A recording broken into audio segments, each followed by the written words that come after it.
हमने कोरोना के समय में ऑक्सीजन के लिए छटपटाहट देखी, ऑक्सीजन के अभाव में मरते हुए लोग देखे। हमने ऑक्सीजन के लिए युद्ध स्तर पर इंतजामात करती हुई सरकारें देखी, केंद्र की और राज्यों की। प्रेम प्रकाश भाई, कल मालूम क्या हुआ सिकंदराबाद में?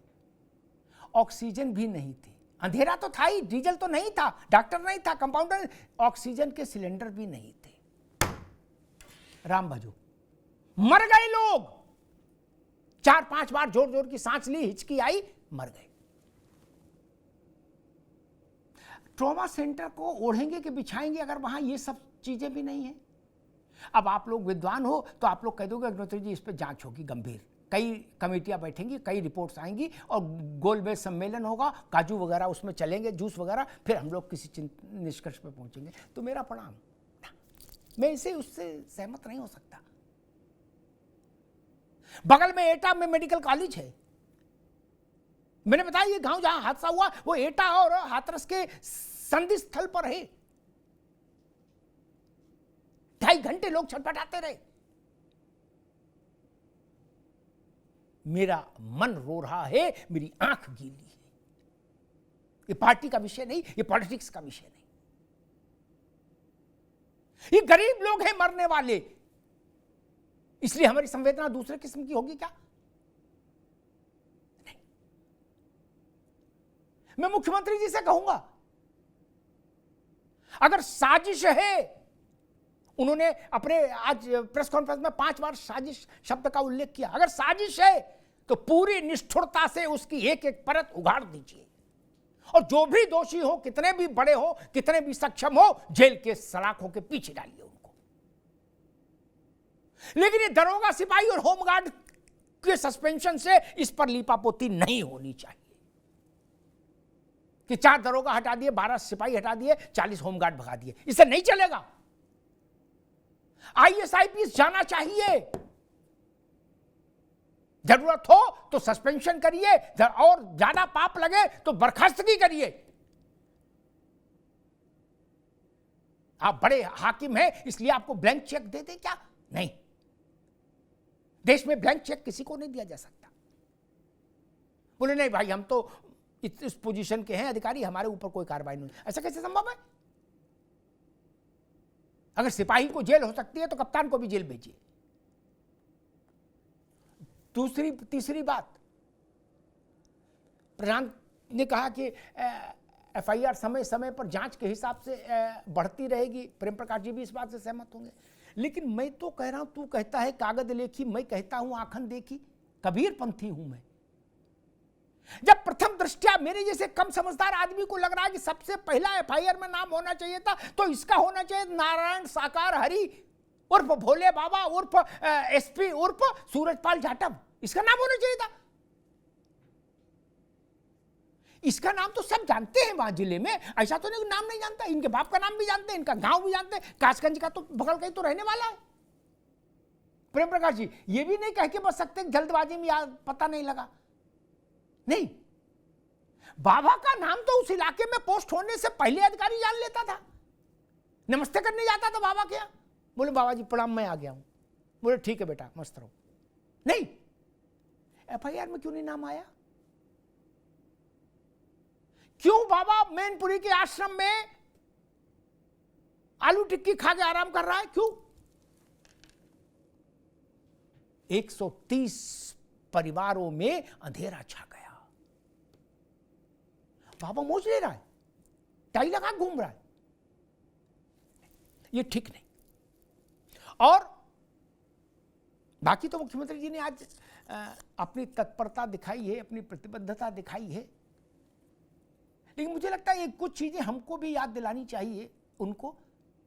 जिन मुख्यमंत्री जी, मेरा निवेदन यह है कि जिन धूर्त किस्म के अधिकारियों ने अस्पताल में मरीजों के पीछे नया स्टूल और उस पर वो तिलक और गौने में जाने वाली फलों की डलिया गोटे वाली उसमें सजा के रखी है, उनको भी एक कड़ा डोज मिलना चाहिए। प्रेम प्रकाश जी गलत तो नहीं कर रहा? मौत में ड्रामा कर रहे हैं अधिकारी, मृत्यु पर उत्सव मना रहे हैं क्या? मुख्यमंत्री जी आ रहे हैं तो बोले डलिया रख दो, ऊपर से सेब दिखे लाल लाल। क्या कर रहे हैं? जब स्ट्रेचर देना था तो आप नहीं थे वहां, जब ऑक्सीजन सिलेंडर चाहिए था तो आप नहीं थे, एम्बुलेंस देनी थी तो आप नहीं थे, डॉक्टर चाहिए था तो आप नहीं थे, डलिया लेने गए थे सब लोग क्या? मैं प्रशांत जी से कहूंगा इस बात को छोड़ा नहीं जाना चाहिए, इसको ऊपर तक ले जाना चाहिए। लकीर खींचनी होगी बड़ी। 121 लोगों का जीवन हमको कर्जदार बना गया। आने वाली पीढ़ी हमसे सवाल करेगी कि इतना बड़ा हादसा हुआ, शासन, सत्ता और मीडिया, इन सब लोगों ने क्या किया? न्याय हुआ कि नहीं हुआ? गरीब के जीवन का कोई मोल है कि नहीं है? बाबा किस जात का है, किस वर्ग का है, यह प्रश्न नहीं होना चाहिए। नहीं, अपराध अपराध है, किसी जाति का हो, किसी वर्ग का हो। और राजनीतिक दलों को भी ये मुंह छोड़ना पड़ेगा। यहीं से ब्लैकमेलिंग शुरू होती है। पहले नेता दंडवत होता है, नेता के पीछे अधिकारी दंडवत हो जाता है, बात खत्म। फिर तो बाबा की जेब में पूरी व्यवस्था आ जाती है। ये नहीं होना चाहिए। मैंने ऐसा भी देखा, बाबा भी ट्रांसफर पोस्टिंग में रुचि लेते हैं। प्रेम प्रकाश जी आपको कहीं ना कहीं टकराए होंगे ऐसे बाबा। बोले बच्चा इसको कप्तान लगा दो, अपना शिष्य नहीं। मुझे याद है कल्याण सिंह जी चीफ मिनिस्टर थे यतीमा, तो मैं उनके पास बैठा था, एक बाबा आ गए बड़े। प्रशांत जी सुन लो, बड़ा रोचक किस्सा है। उनने एक कप्तान को हटाया था कल्याण सिंह ने, उनने कहा कि भाई कल्याण सिंह ने कहा महाराज बिराजो, कैसे आदेश करो। तो बोले भाई कल्याण सिंह, वो जो कप्तान हटा दिया आपने, वो गलत हटा दिया, वो तो गऊ है बिल्कुल, उसे बहाल कर दो। उनने कहा महाराज जी गऊ है तो उसको आश्रम खुलवा दो कहीं, क्या ये अपने आश्रम में रख लो, हमें कप्तान चाहिए, गाय नहीं चाहिए ना। और इन सब चक्करों में आप मत पड़ा करो, प्रणाम। मैं विटनेस हूं। प्रेम प्रकाश जी गलत तो नहीं कह रहा, ऐसे दृश्य आते हैं। इससे भी मुक्ति पानी होगी। और एक बात यतीमा और उनकी बिरादरी से, भीड़ मैनेजमेंट का में हम अमेरिका और जापान जैसे दक्ष, चाइना जैसे दक्ष होंगे नहीं होंगे, कब होंगे छोड़िए, कुछ तो जिम्मेदारी आप लोगों की भी है, नहीं है? ये बड़े बड़े चढ़ावे के चक्कर में बड़ी बड़ी भीड़ जुटाने का कार्यक्रम क्यों नहीं खत्म कर देते हैं? उमस में मर जाता है आदमी, क्यों नहीं होता? क्या चाहते हैं देश से? कितने लोगों की बलि होनी चाहिए हर वर्ष? आपको देश को दिशा दिखानी है, समाज को दिशा दिखानी है, बिना भीड़ जुटाए नहीं दिखा सकते। साधुओं को, संतों को जनता के पास जाना चाहिए। जनता को अपने पास बुला के शक्ति का प्रदर्शन मत करिए प्रभु। आपके पांव गरीब की झोपड़ी में पड़ने चाहिए। महंत के, संत के, साधु के, बाबा के, सन्यासी के पांव गरीब की झोपड़ी में पड़े, दलित की झोपड़ी में पड़े, वंचित की झोपड़ी में पड़े, झोपड़ी सनात हो जाए, पवित्र हो जाए। अपने आश्रम में क्यों बुलाना चाहते हैं? क्योंकि नेता देख ले तो चुनाव से पहले हमारे पास आके नमस्ते करे, और फिर हम उससे कहेंगे 10 बीघा जमीन हम कब्जा करेंगे। बोले ठीक है महाराज जी कर लो। यही ना, ऐसे ही चाहते हैं ना। भीड़ का और कोई समाज अर्थशास्त्र है केवल, और कोई समाजशास्त्र नहीं। भीड़ से साधुओं ने अपना वजन नापना शुरू कर दिया, लंबाई। बोले छोटे बाबा हैं वो बड़े बाबा हैं, क्यों? बोले उनके बुलाने पर 3-4 लाख आदमी आ जाता है। इस मानसिक विकृति से बाहर निकलिए। देश में गरीब आदमी की जान की भी कोई कीमत होनी चाहिए, और देश की इच्छा ही शासन के लिए आदेश होना चाहिए, निर्देश होना चाहिए। मुझे लगता है कि इस वक्त देश की इच्छा ये कि भोले बाबा उर्फ सूरजपाल जाटव उर्फ एसपी उर्फ नारायण साकार हरि को नेम्ड किया जाना चाहिए एफआईआर में। न्याय के समक्ष प्रस्तुत हो यह आदमी, बाद में निर्दोष होगा तो छूट जाएगा।